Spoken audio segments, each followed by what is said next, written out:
Hello, welcome, नमस्कार। स्वागत है आपका हमारे शो मुकेश टॉक पे। हम बात करते हैं पैसों को बचाने की, पैसों को बढ़ाने की। अब आप कहेंगे पैसे बढ़ाने की तो बात समझ में आई, पैसे बचाने का क्या है? तो भैया, money saved is money earned. तो पैसे बचा लेना भी एक बहुत बड़ी उपलब्धि होती है। पैसे बचाओगे जब तो बढ़ेगा, है ना? तो पैसे बढ़ाने की जो जहां तक बात है, तो हम बात करते हैं नॉर्मली म्यूचुअल फंड की। आम जनता का इन्वेस्टमेंट टूल म्यूचुअल फंड सही है। टीवी पे रोज ऐड आता है, तो म्यूचुअल फंड बहुत सही है। लेकिन म्यूचुअल फंड इकलौता रास्ता नहीं है। और वो मिडिल क्लास लोग और नौकरी पेशा लोग या बिजनेस वाले लोग जो जिनके पास पैसा थोड़ा सा अच्छे लेवल पे है और वो चाहते हैं कि म्यूचुअल फंड से थोड़ा सा आगे बढ़ के इन्वेस्टमेंट किया जाए, तो मैं पहले भी कई वीडियो में बता चुका हूं कि उसके आगे के रास्ते थे। PMS project portfolio management service, जिसमें कि एक फंड मैनेजर आपके दोस्त की तरह, आपके हमदर्द हम अजीज की तरह आपके साथ पेश आता है, आपके पैसे लेता है और आपसे पूछ के अगर आप उसे जितनी आजादी देते हैं उसके आधार पे वो इन्वेस्टमेंट करता है और आपके लिए रिटर्न जनरेट करता है। And more often than not, ज्यादातर समय म्यूचुअल फंड के मुकाबले वो 4-5% का अल्फा एक्स्ट्रा जनरेट करता है। वही मैं लोअर साइड में कह रहा हूं। बहुत सारे ऐसे केसेस हैं जिसमें उससे कहीं ज्यादा रिटर्न म्यूचुअल फंड के मुकाबले वो जनरेट कर पाते हैं, क्योंकि म्यूचुअल फंड में म्यूचुअल फंड एक हाईली रेगुलेटेड प्रोडक्ट है। सेबी जो है वो सेबी वाले चाहते हैं कि भाई आम जनता का जो पैसा जो म्यूचुअल फंड में आ रहा है वो सुरक्षित रहे। तो सुरक्षित कैसे रहेगा? कि भाई म्यूचुअल फंड वालों को बिल्कुल नियम में बांधो कि यहां से आगे नहीं जाना, वहां से आगे नहीं बढ़ना, है ना? तो हाईली रेगुलेटेड प्रोडक्ट है। आपका पैसा पूरी तरह से सुरक्षित होता है म्यूचुअल फंड में, क्योंकि सेबी ने उसे बनाया ऐसा है, उसके रूल्स ऐसे बनाए हैं। मैं कुछ एक एग्जांपल दे सकता हूं। जैसे कई म्यूचुअल फंड हाउस पहले आए थे जो अब नहीं है, उनको किसी और ने टेक ओवर कर लिया। लेकिन जो इन्वेस्टर्स का पैसा था, जो उन फंड्स में, उन एएमसीज के फंड्स में लगा हुआ था, वो वैसा का वैसा नए ओनर को के पास शिफ्ट हो गया और इन्वेस्टर्स का पैसा बिल्कुल सुरक्षित रहा। तो म्यूचुअल फंड सुरक्षित है।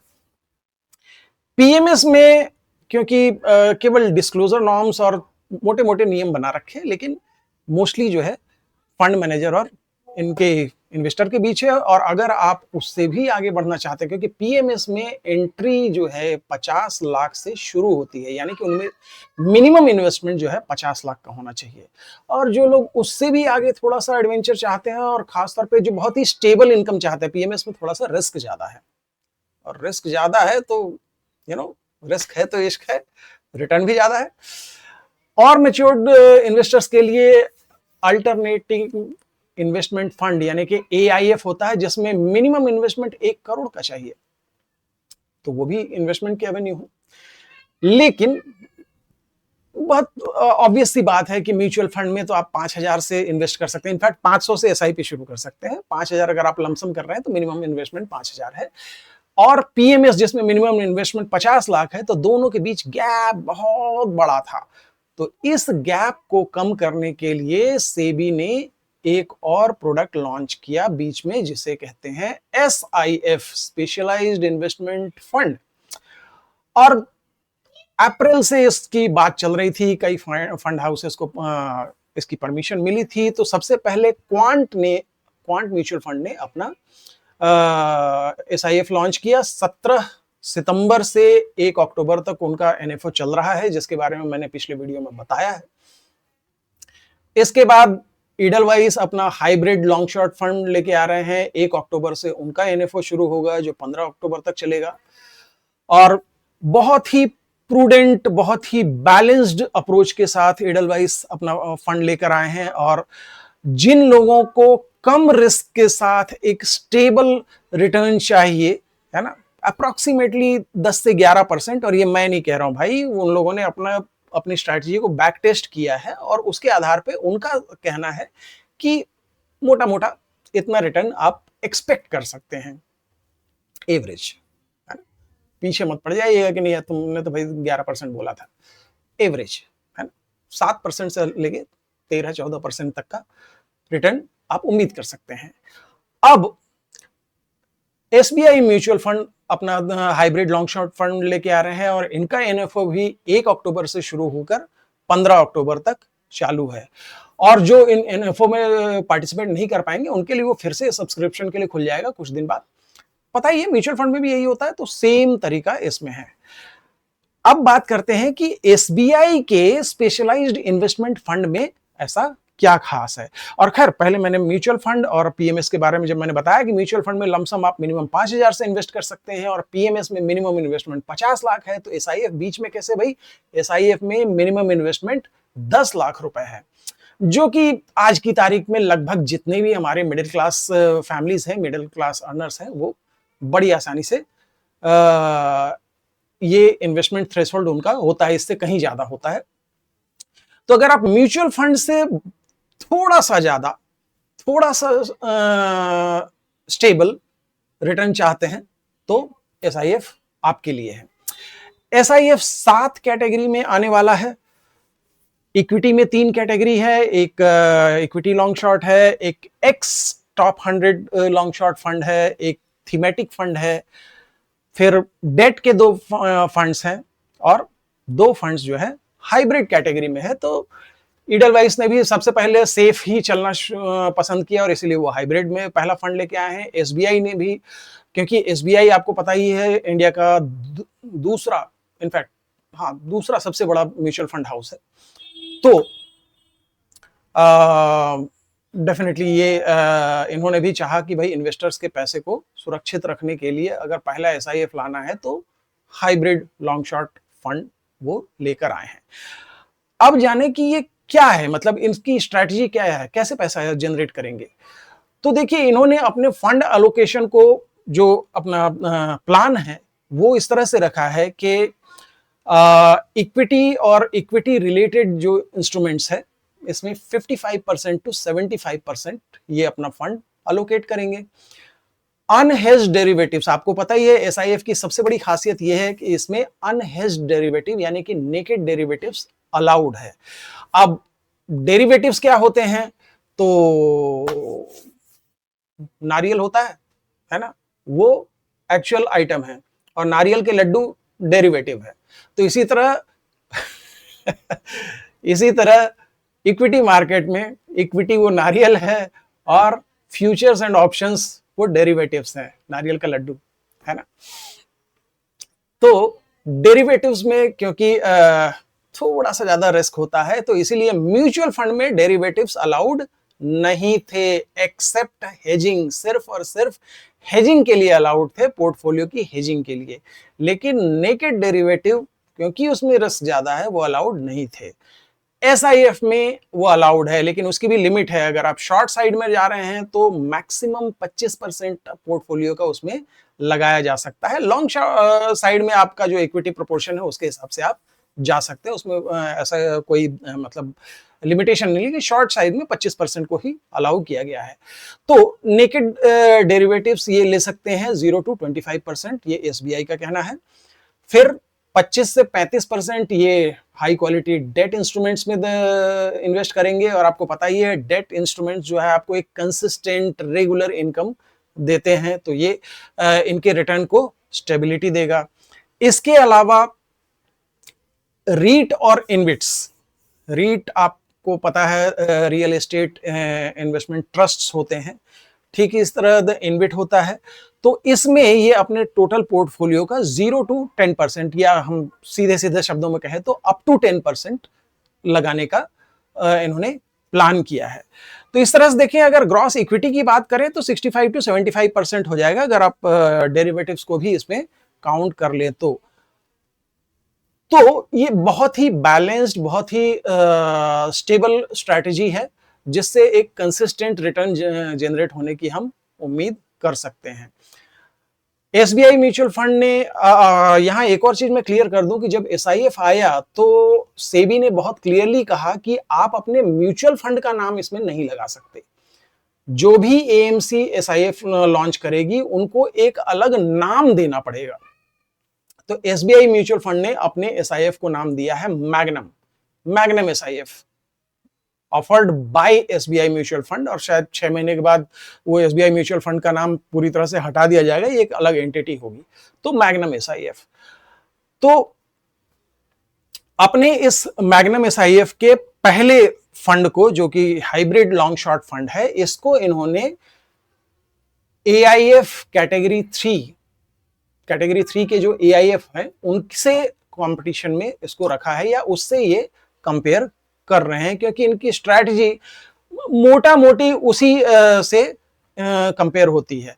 इनफैक्ट ईडलवाइज भी इसी कैटेगरी में हाइब्रिड लॉन्ग शॉर्ट फंड लाए हैं, लेकिन उन्होंने उसको कंपेयर किया इक्विटी में, इक्विटी सेविंग्स फंड से। आपको पता है म्यूचुअल फंड में एक कैटेगरी होती है इक्विटी सेविंग फंड, जो आपको ऑन एवरेज 10 से 11% का रिटर्न देती है, बहुत स्टेबल रिटर्न आता है, उसमें फ्लक्चुएशंस, वॉलेटिलिटी बहुत कम होती है।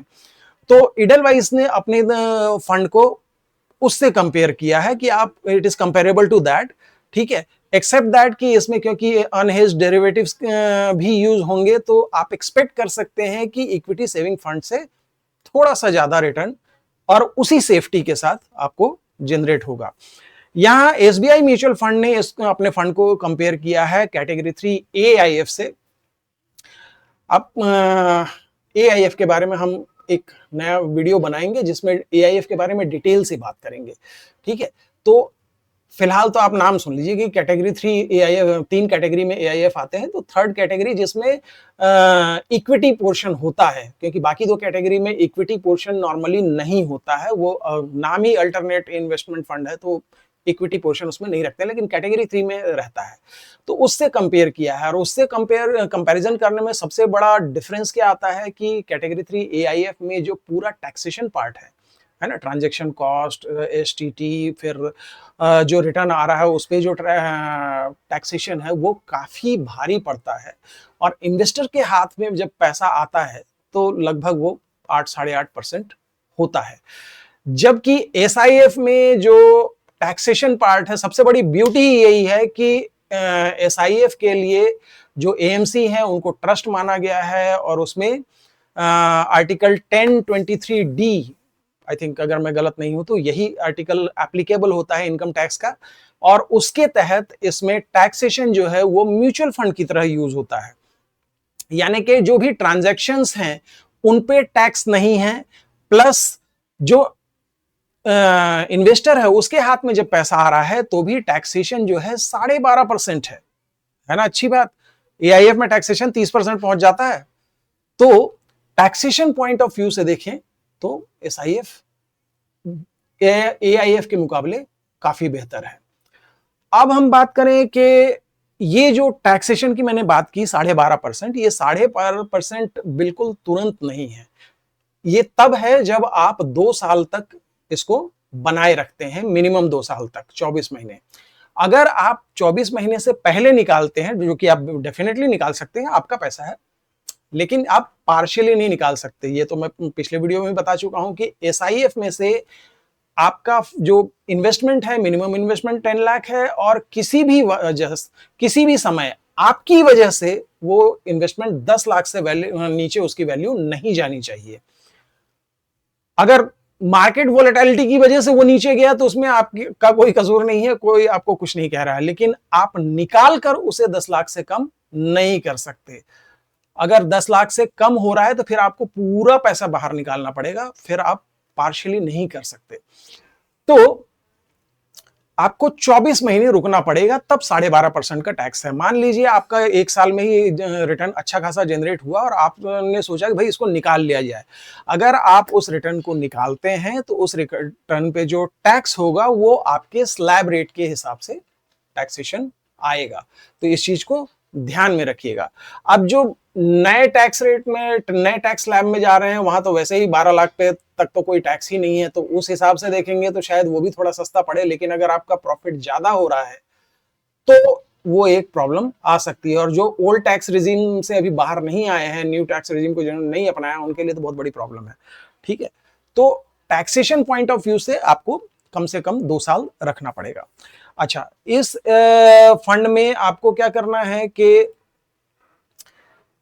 एग्जिट लोड की बात करें है ना। म्यूचुअल फंड में भी एग्जिट लोड होता है कि आप सर्टेन टाइम से पहले निकालेंगे तो उस पर कुछ पेनल्टी लगती है, तो इसमें भी पेनल्टी है आधे परसेंट की, 0.50% टोटल वैल्यू पे है, लेकिन वो ज्यादा दिनों के लिए नहीं है, मात्र 15 दिनों तक वो 0.5% है। अगर आप 15 दिन के अंदर पैसा निकालते हैं तो 15 दिन से एक महीने के बीच में अगर आप निकालते हैं तो 0.25% एग्जिट लोड है, और अगर एक महीने के बाद आप पैसा निकालते हैं तो कोई एग्जिट लोड नहीं है। तो एएमसी की तरफ से एक महीने के बाद आपको कोई एग्जिट लोड नहीं लग रहा है, लेकिन अगर आप उस आपके इन्वेस्टमेंट पे प्रॉफिट हुआ है और तब आप निकाल रहे हैं तो सरकार जो टैक्स लेगी वो आपके स्लैब रेट के हिसाब से लेगी। अगर आप वो टैक्स बचाना चाहते हैं तो फिर आपको इसे कम से कम 2 साल रखना चाहिए। देखिए, ये हम क्यों बात कर रहे हैं 1 महीने या 6 महीने या साल भर की या 2 साल की। एसआईएफ में वही इन्वेस्टर आएंगे, उन्हीं को आना चाहिए जो लंबे समय के लिए आएंगे। Hybrid long short fund ideally उन लोगों के लिए है जिनको ज्यादा रिस्क नहीं लेना है। ठीक है, वो कई लोग होते हैं कि यार मैंने बैंक में एफडी कर दी है, मेरे को रिस्क लेना ही नहीं है, मतलब बैंक में पड़ा है चलेगा मेरे को, है ना। ऐसे लोगों के लिए है कि बैंक जो है 6.5% देगा, उससे अच्छा यहाँ 10-11% ले लीजिए। ठीक है, वही कंफर्ट है, कोई दिक्कत नहीं है, जैसे बैंक में पड़ा है वैसे यहाँ पड़ा रहेगा। ये पहली कैटेगरी है जिनके लिए ये फंड है। दूसरी कैटेगरी जो रिटायरीज हैं और जो अपने पैसे को रिस्की एसेट में नहीं लगाना चाहते और एक स्टेबल इनकम चाहते हैं, उनके लिए भी ये एक बहुत अच्छी कैटेगरी है। तो ये जो मैंने 2 कैटेगरी बताई, देखिए ये सबके लिए नहीं है। जो यंग लोग हैं शायद उनको ये हाइब्रिड कैटेगरी उतनी अच्छी ना लगे। जो छोटे इन्वेस्टर्स हैं जो 10 लाख या उससे ज्यादा इन्वेस्ट नहीं कर सकते, अगेन ये उनके लिए भी नहीं है। तो ये एक डिस्टिंक्ट कैटेगरी है, matured investors with deep pocket, और जिनको एक स्टेबल इनकम चाहिए, स्टेबल रिटर्न चाहिए विथ मिनिमम रिस्क, उनके लिए एसबीआई का हाइब्रिड लॉन्ग शॉर्ट फंड भी है और इडलवाइस का भी हाइब्रिड लॉन्ग शॉर्ट फंड है। इसमें आप ध्यान रखें कि मिनिमम इन्वेस्टमेंट 10 लाख है, और इसके बाद अगर आप फर्दर इसमें इन्वेस्ट करना चाहते हैं तो आई थिंक 10,000 के मल्टीपल्स में इसमें है, जबकि इडलवाइस में 1,000 रुपए के मल्टीपल्स से इन्वेस्टमेंट किया जा सकता है। यानी कि इसको मैं सरल भाषा में समझाऊं कि मान लीजिए आप 10 लाख और 4,000 रुपए इन्वेस्ट करना चाहते हैं, तो ये आप इडलवाइस के हाइब्रिड लॉन्ग शॉर्ट फंड में कर सकते हैं, लेकिन एसबीआई के हाइब्रिड लॉन्ग शॉर्ट फंड में आपको 10 लाख से ऊपर करना है तो 10 लाख 10,000 कर सकते हैं, 10 लाख 20,000 कर सकते हैं, 20 लाख करना चाहे तो फिर तो यार मोस्ट वेलकम, है ना। तो ये है। इसके अलावा जितने भी एसआईएफ आए हैं और जितने भी एसआईएफ आएंगे उन सब में कुछ और लिमिटेशंस भी रहेगी, जैसे कि इडलवाइस के हाइब्रिड लॉन्ग शॉर्ट फंड में कंडीशन ये थी कि आप हफ्ते में 2 ही दिन निकाल सकते हैं। इन्वेस्ट आप किसी भी दिन कर सकते हैं, लेकिन जब आपको पैसे निकालने हैं तो मंडे और वेडनेसडे, ये 2 दिन ही आप निकाल सकते हैं। आप अगर इवन थर्सडे को भी रिडेम्पशन के लिए रिक्वेस्ट डालेंगे तो वो प्रोसेस मंडे को होगा, है ना। एसबीआई ने भी 2 दिन रखे हैं, मंडे और थर्सडे, है ना। उनका वेडनेसडे है, ये थर्सडे है। तो ये आपको ध्यान रखना है कि रिडेम्पशन डेली नहीं है, इन्वेस्ट किसी भी दिन आप कर सकते हैं। तो अगेन मैं फिर कहूंगा कि ये हम बात क्यों कर रहे हैं, हमें कौन सा उसको तुरंत निकालना, मैंने पहले कह दिया कि ये उन इन्वेस्टर्स के लिए है जो लंबा व्यू रखते हैं, जिनको पड़ा हुआ है और एक स्टेबल इनकम आ रहा है और बस ठीक है ना। तो ये उनके लिए है। तो ये है एसबीआई मैग्नम एसआईएफ। अगर आप स्टेबल इनकम चाहते हैं देन इसमें जा सकते हैं। एसआईएफ के लिए मार्केट में डिस्ट्रीब्यूटर्स बहुत कम हैं, और उन कम डिस्ट्रीब्यूटर्स में से एक मैं हूं। तो आप मुझसे संपर्क कर सकते हैं इसमें इन्वेस्टमेंट के लिए। एक अच्छी गाइडेंस आपके इन्वेस्टमेंट को सही रफ्तार देने के लिए, एंड मैंने पहले ही कहा money saved is money earned, तो मेरा भी टारगेट यही रहता है कि पहले इन्वेस्टर्स का पैसा बचना चाहिए, फिर हम ग्रोथ की बात करें, है ना। तो एक सही एडवाइस और एक सही दिशा देने के लिए आपके पोर्टफोलियो को और एक अच्छा इनकम जनरेट करने के, अच्छा रिटर्न जनरेट करने के लिए मैं एक एडवाइजर के तौर पे आपकी हेल्प कर सकता हूं। तो आप कभी भी मुझसे संपर्क कर सकते हैं। तो बस आज के लिए इतना ही। अगर आपको ये वीडियो अच्छा लगा तो इसे लाइक कीजिए, शेयर कीजिए अपने दोस्तों के साथ, और अगर आपने चैनल को अभी तक सब्सक्राइब नहीं किया है तो प्लीज डू सब्सक्राइब दिस। यहाँ मेरा फोन नंबर दिया हुआ है, नीचे ईमेल आईडी चल रही है, any time you can contact me. तो बस आज के लिए इतना ही, मिलते हैं अगले वीडियो में एक नई इंफॉर्मेशन के साथ। और ध्यान रहे, अगर बात पैसों की है तो इसी चैनल में आपको सही सलाह मिलेगी। Bye bye.